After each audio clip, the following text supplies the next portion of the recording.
Muy buenas tardes, gracias por sintonizarnos ahí cada martes. Usted que nos acompaña a Mundo Cristiano en su sección masculina. Recuerde que Mundo Cristiano se ha auspiciado gracias a la Iglesia de Dios de la Profecía Central, ubicada en el Espaillat número 86. Quien le habla, su amigo y hermano Jonathan Pierre, agradeciéndole siempre que usted nos permite entrar en sus hogares para compartir la palabra del Señor. Recuerde que tenemos servicios en nuestra iglesia local los días martes con verdades bíblicas, enseñanzas que son transmitidas a través de nuestro pastor local, Alvin Carrasco. También tenemos servicios los jueves, actividades que inician a las 7:30 de la noche. Usted se puede acercar a nuestra comunidad cristiana y ahí formar parte para adorar y exaltar el nombre de nuestro Señor Jesucristo. Los sábados, los jóvenes, continuamos con nuestra escuela bíblica que finaliza este sábado. Así que usted se puede acercar a nuestra comunidad cristiana a partir de las 5 de la tarde. Usted se acerca y ahí comparte con los jóvenes estos interesantísimos estudios bíblicos sobre la evangelización, cómo evangelizar, qué es el evangelio y cómo hablar y explicar la palabra del Señor. Y finalizamos los domingos con nuestra escuela bíblica a partir de las 8 de la mañana. Usted se acerca ya y finalizamos a las 10 de la mañana con nuestro servicio local. Ahí están todas nuestras actividades y también recordándole al pastor que los lunes, miércoles y viernes tenemos oraciones a través de Zoom. Si usted se quiere acercar a estas oraciones y no es parte de la comunidad de la Iglesia Central, puede escribirnos a través de nuestra página de Facebook, Iglesia de Dios de la Profecía Central La Romana, o si no, por nuestra página de YouTube, Mundo Cristiano IDP, y le podemos mandar el link y formar parte de esta comunidad. También puede escribirnos al WhatsApp 809-556-4337 o a la dirección de feríosdegracia@gmail.com, que es el teléfono, que es el correo de la Fundación Evangélica Ríos de Gracia, feríosdegracia@gmail.com. Amén. Así que bueno, continuamos con nuestro estudio del libro Un esposo conforme al corazón de Dios. Estamos ya finalizando el tercer capítulo, la comunicación. Una estrategia muy importante en el matrimonio, pastor, y que hemos venido tratando desde la semana pasada. Bueno, la semana pasada tuvimos un inconveniente ahí, pero fue de gran bendición estudiar este libro. Así es, mira, la comunicación lo hemos visto como uno de los pilares en la vida conyugal.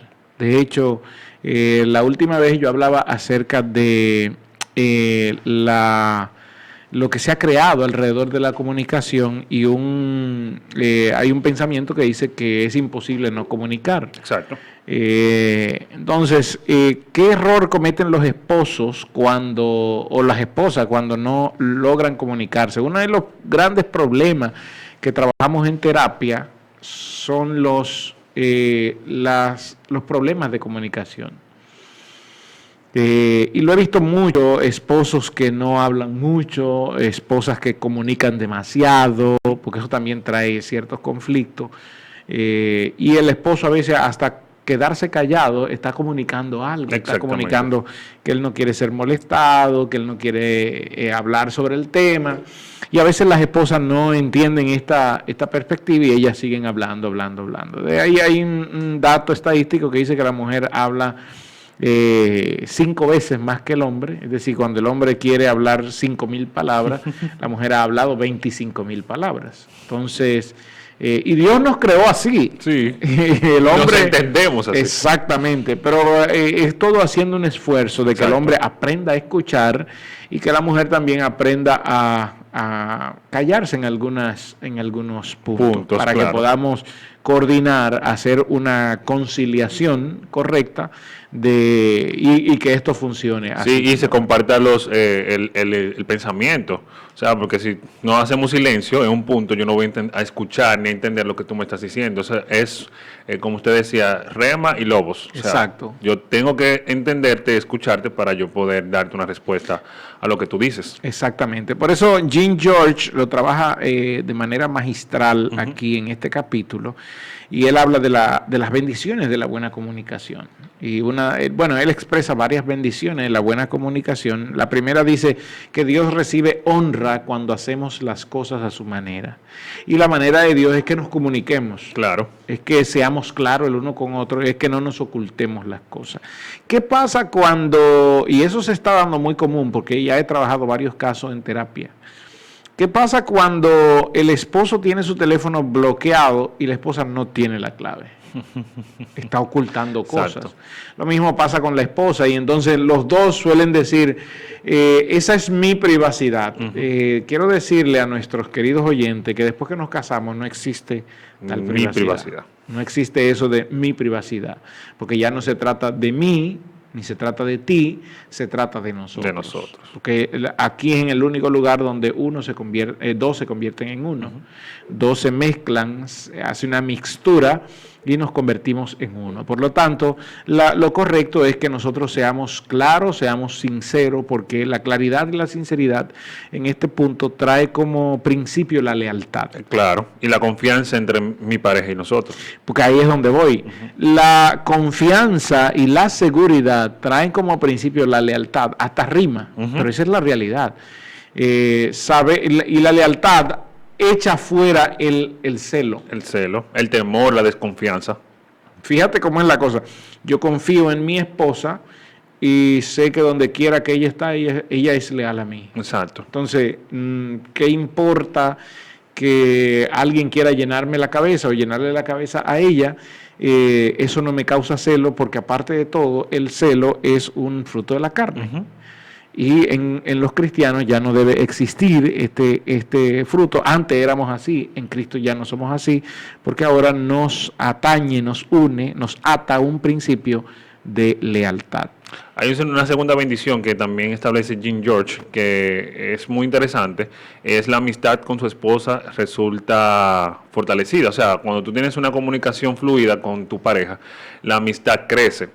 Y no es que, bueno, en el libro de Cantares, que es un libro que quizás muy poco lo explicamos y hablamos sobre él, es cómo establece esa relación. Primero dice amiga mía, exacto, novia mía, y luego llega esposa mía. Exacto. No es que nos quedemos en la etapa de la amistad, no, es que yo debo de evolucionar y que la amistad crezca, porque cuando tú tienes un amigo, tú tienes una comunicación fluida, tú siempre lo escuchas, lo llamas, lo buscas, y eso mismo crece en el matrimonio. Que de hecho, no considero que dos personas que no sean amigas se casen. Exacto. La gente no suele, no suele hacer una relación de amistad antes de llegar a una etapa de noviazgo, de enamoramiento, pero resulta más cuando son amigos. Yo te lo digo por experiencia propia, porque mi esposa, Daisy, la que me ha soportado durante 23 años,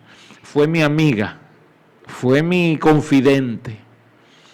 Daisy era a la que yo me acercaba cuando yo cometía alguna falta y le decía, pequé contra Dios, y entonces ella me decía, vamos a orar. Y nos íbamos al templo a consagrar, y ella orando y yo orando. Era mi amiga. Ella tenía un amorío con un joven, y yo era el que estaba en medio, ¿sabes? Tratando para que no se pelearan y velando por los dos, hasta que llegó un punto donde ellos soltaron eso. Y entonces yo siempre tuve algún interés amoroso por ella, pero nunca se lo expresé. Y como amigos, cuando entonces nos declaramos el uno al otro, nos dimos cuenta que nuestro noviazgo se basó en esa amistad y nuestro matrimonio se ha basado en esa amistad.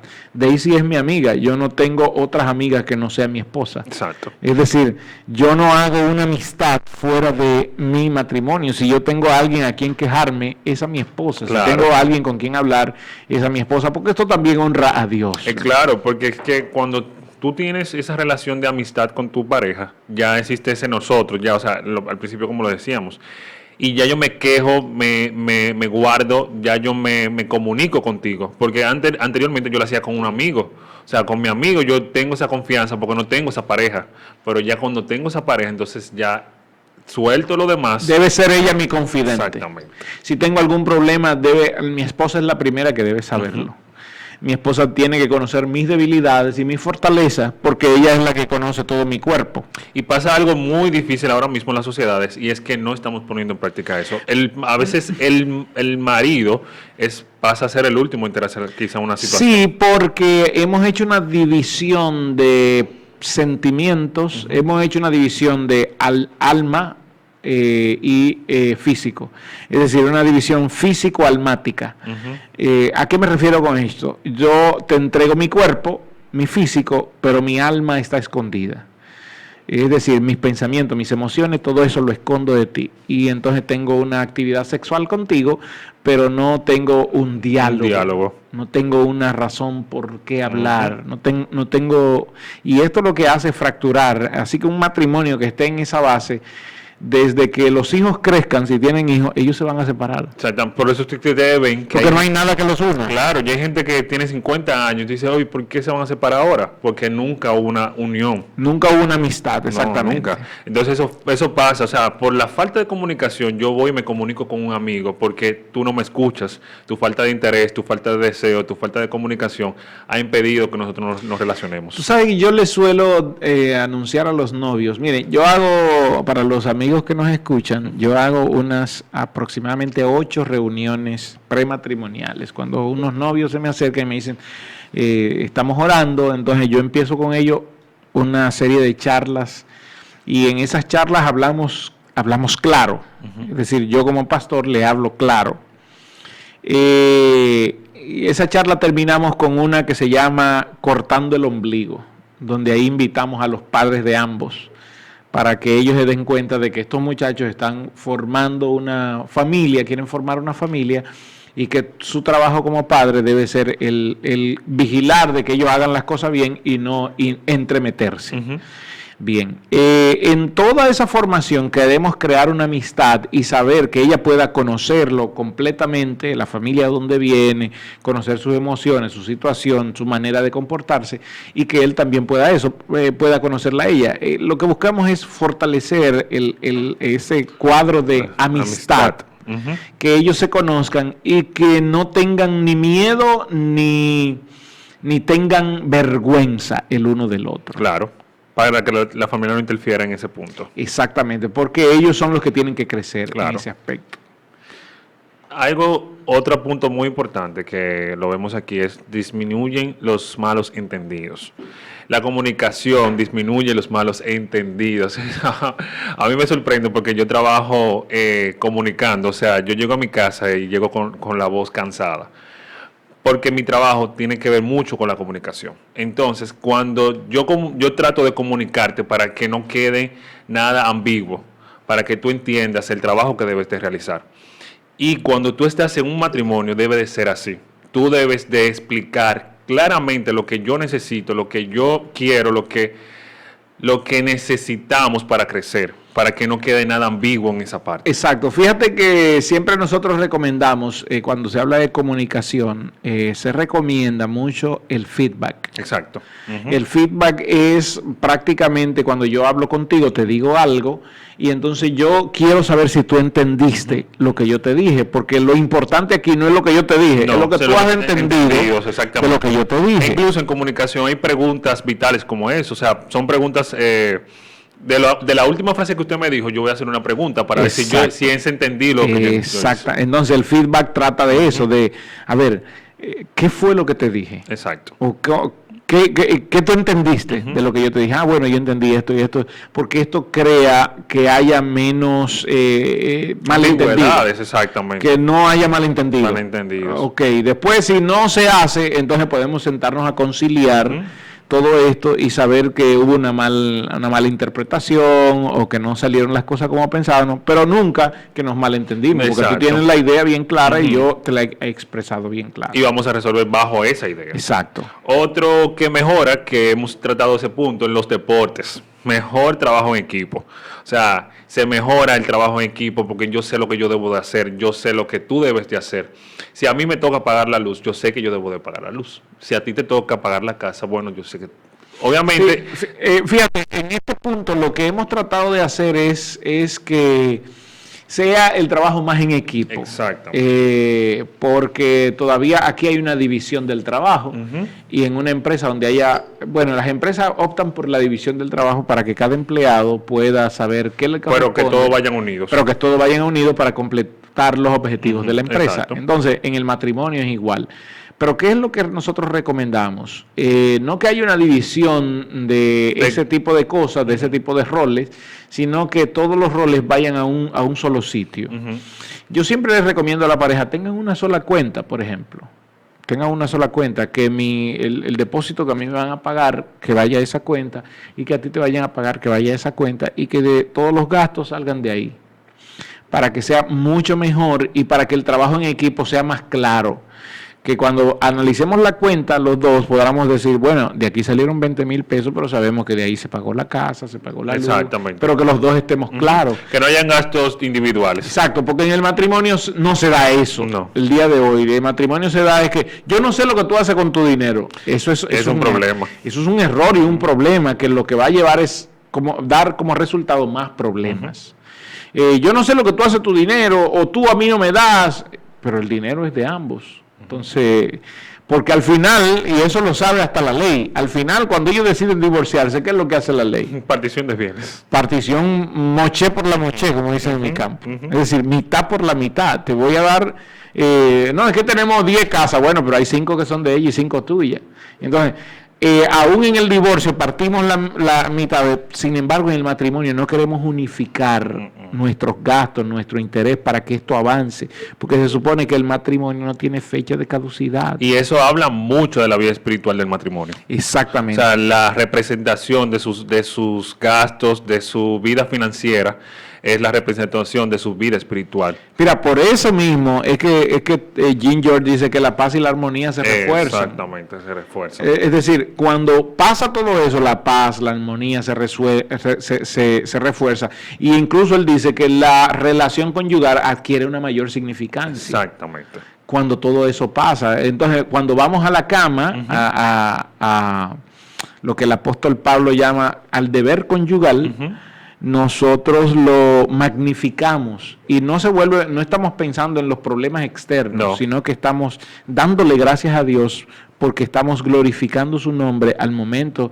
de hacerlo de manera correcta. Exacto, de nuestro accionar. O sea, ahí se ve, yo creo que ya cuando tú te sientas en la cama, que tú determinas, bueno, solucionamos esto.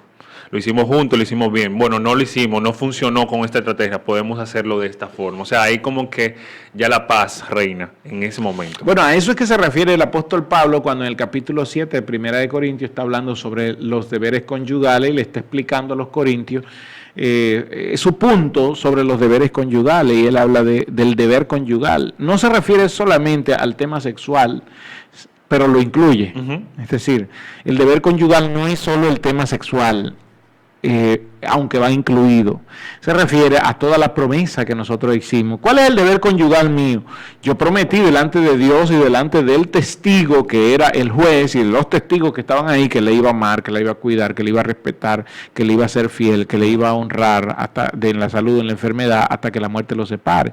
Inmediatamente yo hago esa promesa. En Eclesiastés dice que si tú vas a prometer algo y no lo cumples, mejor no lo prometas. No lo prometas, porque Dios te va a tener como una especie de necio. Si tú le prometes a Dios, y cuando estamos en el matrimonio, ¿a quién es que le prometemos? A Dios, no es. Porque recuerde que el juez civil dice, promete usted delante de Dios. Entonces, si no vas a cumplir, la Biblia entonces te señala como un adúltero. Por eso dice la Escritura que a los fornicarios y a los adúlteros los juzgará Dios. Porque un adúltero no es solo el que le es infiel a la esposa, es el que no promete su deuda. Porque eso es adquirir una deuda. Exacto, delante de los ojos de Dios. Yo prometo delante de Dios y delante de todos que voy a hacer esto y esto, y no lo estás haciendo, te es adúltero. Usted es adúltero y mentiroso. Exactamente, no es un accional de que yo voy a fornicar fuera de mi matrimonio. Es que dentro de mi matrimonio yo debo de cumplir con todos esos principios. Bueno, en la enseñanza, el mensaje del domingo, yo hablaba sobre esto y mencionaba Eclesiastés 5:4, que dice que cuando a Dios haces promesas, no tardes en cumplirlas. Entonces, cada vez cuando estamos delante del juez civil, estamos prometiendo a Dios. Promete usted delante de Dios y de estos testigos. y entonces no cumplimos la promesa. Desde que le soy infiel, desde que no la honro, desde que le hablo mal, por eso que el apóstol Pedro dice, no sea áspero. Exactamente. ¿Por qué? Porque sin darnos cuenta, diariamente estamos siendo adúlteros. Es un tema fuerte, sí, pero diariamente estamos siendo adúlteros. Sí, relacionamos siempre el adulterio con infidelidad. Y no, el adulterio no necesariamente... infidelidad sexual, no. O sea, tú lo puedes meter dentro del matrimonio. Es no cumplir todo lo que yo prometí. Exacto. Porque adulterio es eso. ¿Qué es adulterio? ¿Cuándo se adultera la leche? Cuando se le echa agua. Exacto. Es decir, no se mantiene como normalmente, como naturalmente fue diseñada. Entonces el matrimonio natural y normal a la luz de la palabra de Dios, ¿cuál es? Aquel que tú prometiste delante de Dios que iba a cumplirlo. Si tú guardas todo eso, usted es un hombre fiel. Pero si usted no guarda todo eso, entonces se convierte en adúltero. Mire, pastor, este es un tema muy interesante que si nos quedamos ahí, perdemos el tiempo en la comunicación. Hay unos puntos, unos detalles. Si ustedes están con nosotros en el libro, hay unos detalles que transforman. Siempre al final de cada capítulo, Jim George deja estos detallitos que nos ayudan a hacer como un resumen de todo el capítulo, valga la redundancia. Son 6 detallitos. 6 detallitos ahí que son de transformación. El primero es, elige escuchar. Es importante que elijamos nosotros tener una escucha activa. En psicología le dicen así. Cuando tú tienes una escucha activa, tú puedes entender mejor lo que el otro te está comunicando. No, y de hecho Dios nos dio 2 oídos. Exacto. Y una sola boca. Es decir, que debemos escuchar 2 veces más de lo que hablamos. Exactamente, prestar atención a lo que decimos. Otro detalle muy importante es, hable de lo que le interesa a su esposa. Si es su esposa en un momento quiere hablarle del cabello, converse de que el cabello rojo quizá no le convenga, porque también son detalles que importan y que a ella le importa. O sea, mi vaso de agua no es el mismo vaso de agua de ella. Y no solamente eso va a crear que ella quiera siempre hablar contigo antes que hablar con otro. Con otro, hasta con su mejor amigo. Claro, porque si tengo alguien que me escucha, con quien hablar, no voy a buscar a otro oído que me esté escuchando. Y por ahí es donde entra la infidelidad. Exacto. No, y que al final el accionar que ella vaya a hacer es para darle un gusto a usted. Exacto. A usted como esposo. Exacto. Otro detalle que es sumamente importante, observe la comunicación no verbal de su esposa. Yo soy una persona que soy observadora, yo analizo cada movimiento de un dedo que una persona haga, y eso es sumamente importante porque nuestro cuerpo da una comunicación. Por eso te dice la máxima de que siempre estamos comunicando. Exacto, siempre. Es imposible no comunicar. La comunicación verbal también es una comunicación. Es una comunicación. Entonces, por eso hay que prestar atención. No es, sí, te estoy escuchando y mirando para otro lado. Exacto. No, es prestándote atención. A veces los ojos dicen mucho, pastor. A veces usted ve una persona que mueve los ojos al momento de o hace un gesto con la boca. Exacto. O rasca. O mira para arriba, o funce el ceño. Entonces, ahí hay problemas. O sea, debemos de prestar atención a los movimientos que está haciendo nuestra pareja. Cuarto detalle, piense temas de conversación. Creo que también es fundamental, eleva mucho a la comunicación en el matrimonio. O sea, no hablar siempre los mismos temas, puede cambiar. Mira. Pero recuerde lo que dice un punto anterior. Piensa en temas de conversación, pero que sea agradable para ambos. Exactamente. Que yo piensen que, wow, esta conversación podría estar bien con mi esposa. Sí, debería interesarle, pero que ella vaya a pensar lo mismo. Esta conversación, y así nos vamos a turnar conversando cosas que a ambos nos interesan. Exactamente. Incluso Jim George hace un énfasis de que deberíamos de leer este libro, uno, el de la esposa y el del esposo, para ir en la misma unión. Exacto. Ya finalizando, presta atención a sus modales de la esposa. O sea, es sumamente vital esta parte porque salimos y nos conocemos y vemos qué tipo de modal está teniendo mi pareja, o sea, esa conducta. Exactamente. Y ya el punto número 6 es identifique los modales de habla que debe cambiar. O sea, ¿qué yo estoy diciendo? Para decirme a mí, yo debo cambiar esto, pero también para decirle a mi esposa, mira, vamos a cambiar esto y esto y esto, y que ambos nos podamos criticar en ese punto, porque así crecemos como esposos. Sí, porque mi lenguaje quizás no sea el más correcto. Exacto, la manera de hablar, el timbre de voz que utilizo, etcétera, etcétera. Pero bueno, hasta aquí los detallitos de transformación. Para nosotros siempre es un placer que usted nos invite a conversar estos temas. Dios le bendiga, Dios le guarde y nos vemos el